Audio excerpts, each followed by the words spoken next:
James did not start by being suspicious.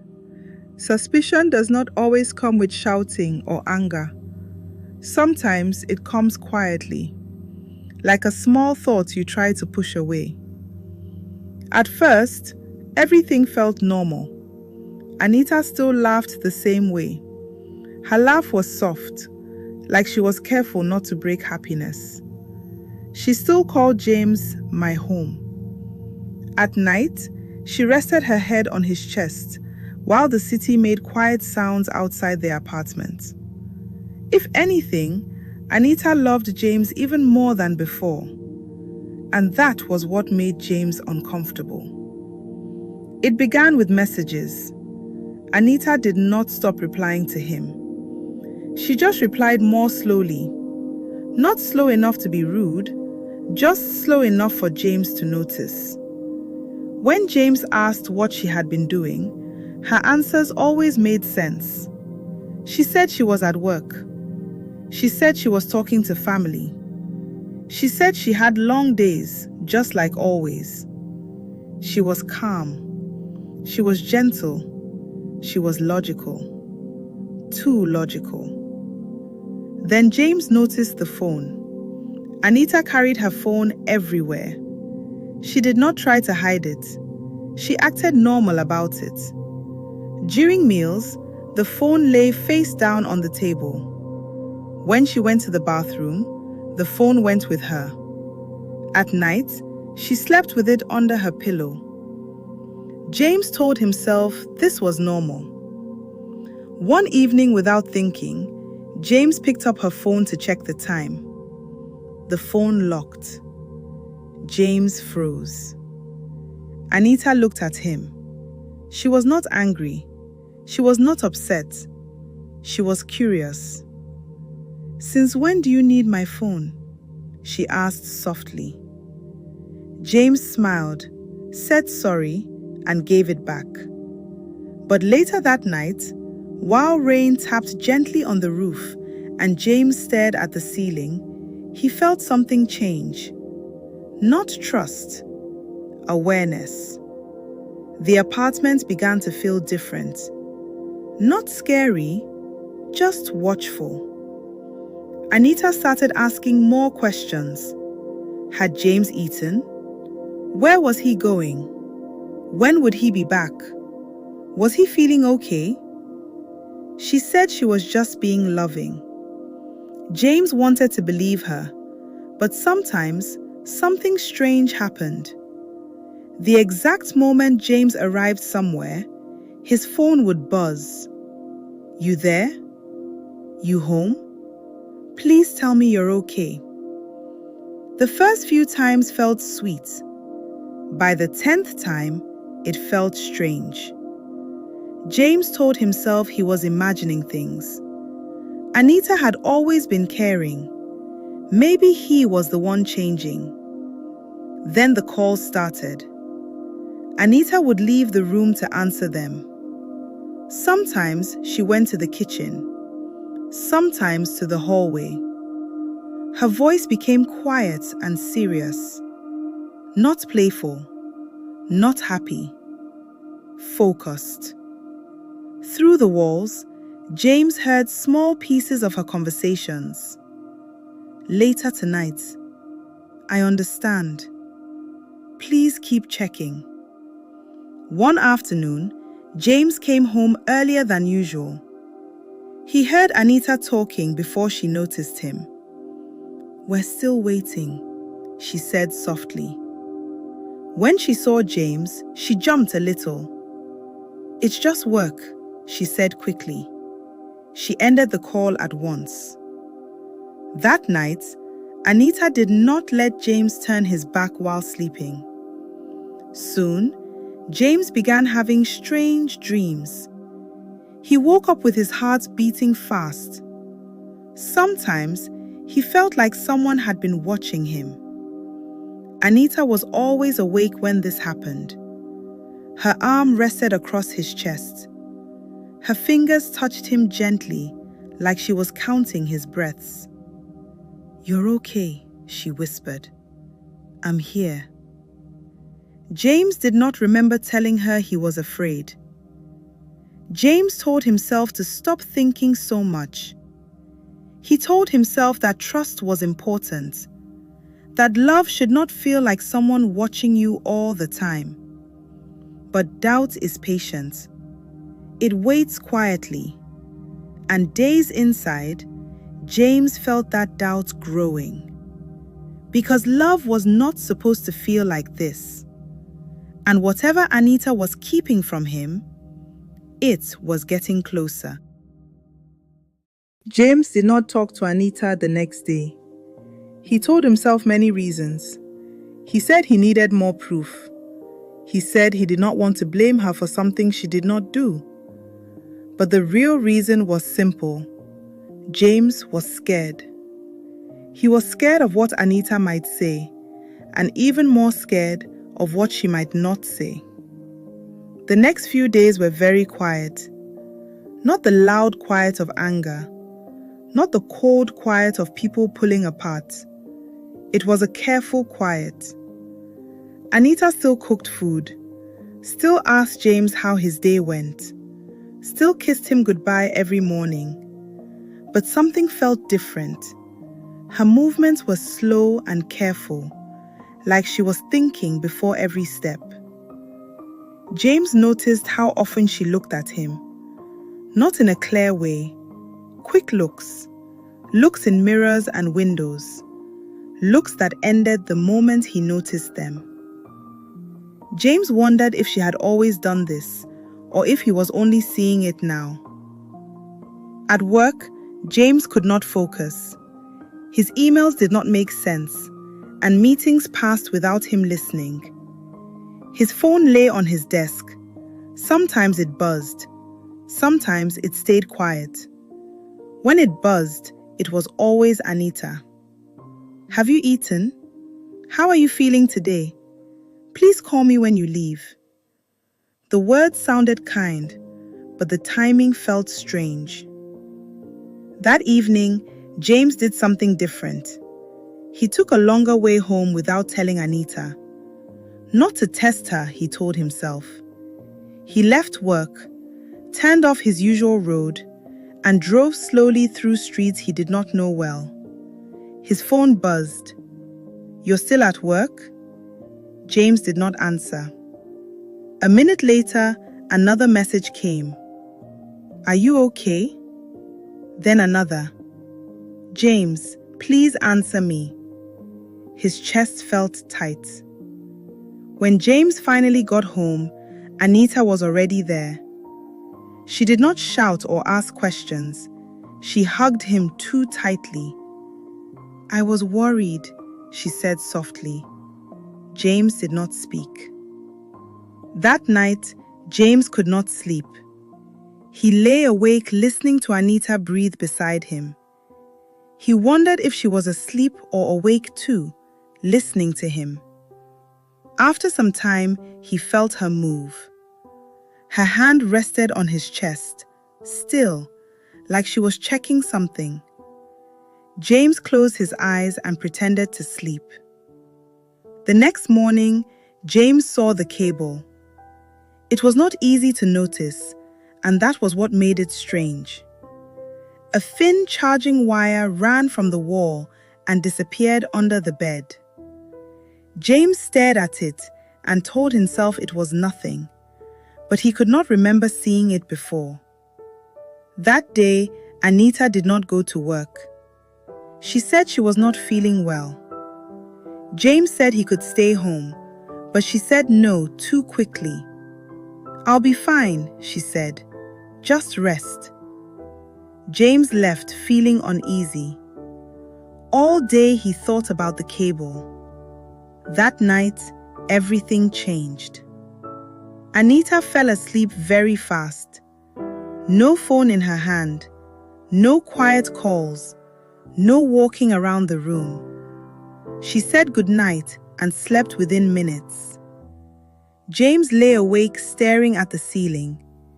His heart felt loud in his chest. He tried to ignore a thought in his mind, but he could not. Slowly, James reached toward the bedside table. Anita's phone was there, face down. He did not touch it. Instead, his eyes went back to the cable under the bed.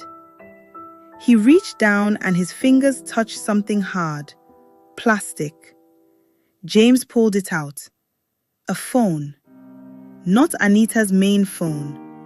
This one was small, old, cheap, and it was on. James froze as the screen lit up. There were no contacts, no pictures, no social apps, only one folder. Messages. Hundreds of them. Short messages with times and dates. He left work. He's on the road. Traffic is heavy. He looks tired today. James felt sick. These were not talks. They were notes, records. He scrolled more. The messages went back weeks, then months. The room felt smaller. James opened another folder. Photos appeared. The first photo made him stop breathing. It was him, walking out of his office. More photos followed, standing at a bus stop, sitting alone at a cafe, walking home. Photos taken when he was alone. There were videos too, short ones. James holding his head, James coughing gently, James sitting alone in his car. His life seen by someone else. James found another folder called Drafts. Long messages were inside, written late at night, not sent to anyone. If I know where he is, I can breathe. When he does not answer, my chest feels tight. People think love is only trust. They do not understand fear. Another note said he is hiding something. I see it in his smile. I need to know he is okay. James slowly looked up. Anita was awake, sitting on the bed watching him. You found it, she said quietly. James stood up fast. What is this? He asked. Anita did not answer right away. I worry about you, she said. This is not just worry, James said. This is watching me. You don't understand, Anita said softly. Then explain, James said. She opened her mouth, then closed it. Not like this, she said. James stepped back. I kind every, he said. Anita stood up. I can explain everything, she said. Not tonight, James replied. He gadgets. As he opened the door, Anita spoke again. I don't want you to be alone. James walked into the night without knowing where he was going. The city lights blurred as his thoughts raced.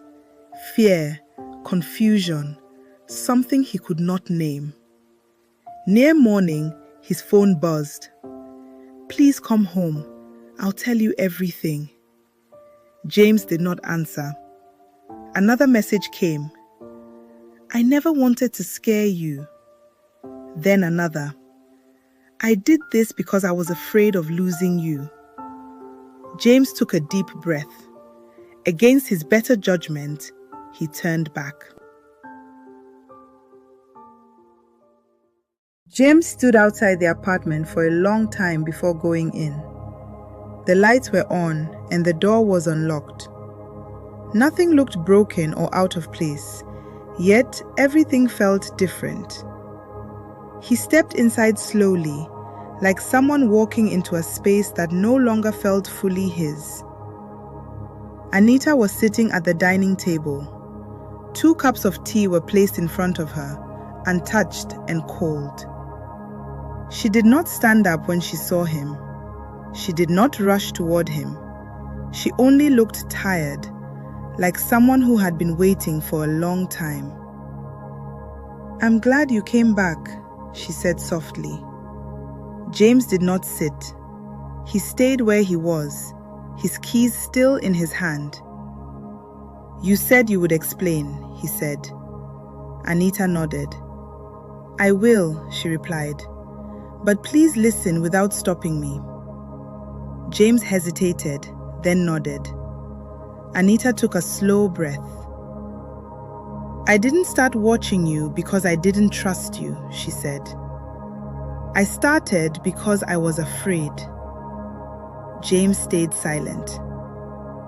I found out about your illness 3 months ago, she continued.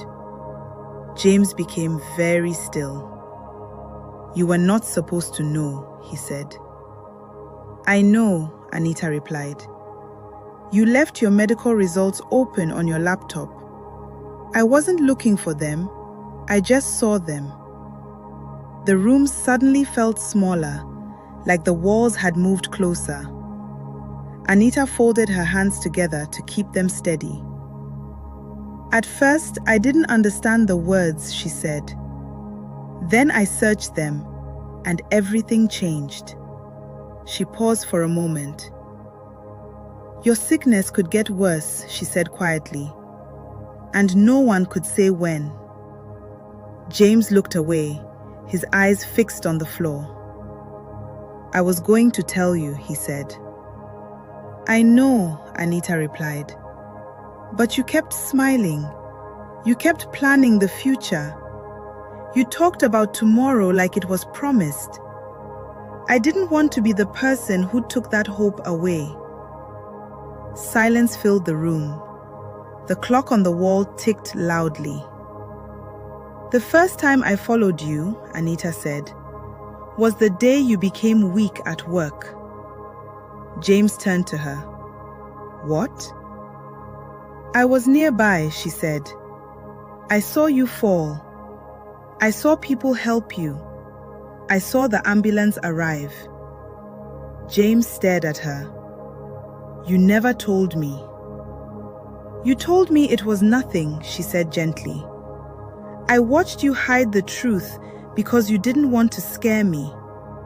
Her voice shook.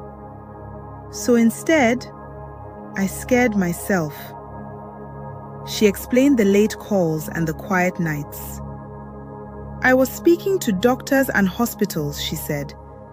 I was asking questions, writing things down, and trying to understand words I never wanted to learn. She placed the second phone on the table. That phone was not for spying, she said. It helped me remember appointments, test dates, and donor lists. James swallowed slowly. The messages? He asked. Reminders, she said. I was afraid I would forget something important, and forgetting felt dangerous. James remembered the notes he had read, the words about fear and breathing. I didn't tell you because I didn't want you to feel watched, Anita said. Then I realized I already was watching, and I didn't know how to stop. Tears filled her eyes, but she did not wipe them away. James finally sat down. The chair made a small sound as he moved. I thought you didn't trust me, he said quietly. I trusted you more than anyone, she replied. That was why I was so afraid. She wiped her face slowly. Loving you felt fragile, she said, like holding something that could break if I breathed too hard. James leaned back, tired and overwhelmed. You should have told me, he said. I know, she replied. I'm sorry. Her phone rang and both of them froze. Anita looked at the screen. I've been waiting for this, she said. James nodded. Answer it. Anita listened, her eyes growing wide. Yes, she said. We're ready. She ended the call and looked at James. They found a donor, she whispered. You can get help soon. James laughed once, breathless and shocked. "You did all this for me?" he asked. Anita nodded. "I didn't know how to love you calmly," she said. "So I loved you with fear." The hospital days came fast, one after another. Time felt strange. Sounds blended together, and days lost their names. When James woke up later, his body hurt, but Anita was there, holding his hand. "You scared me," she said. James smiled weakly. "I'm still here." Healing took time. Some days were light, some were heavy. But Anita stayed. She stopped watching and started asking. She trusted. James stopped hiding. Months later, they talked openly about fear, limits, and honesty. They learned how to love again, slower and healthier. Sometimes James still noticed Anita looking at him, but there was no fear in her eyes now, only thankfulness. And when he looked back, she smiled, not because she was counting his breath, but because he was still breathing.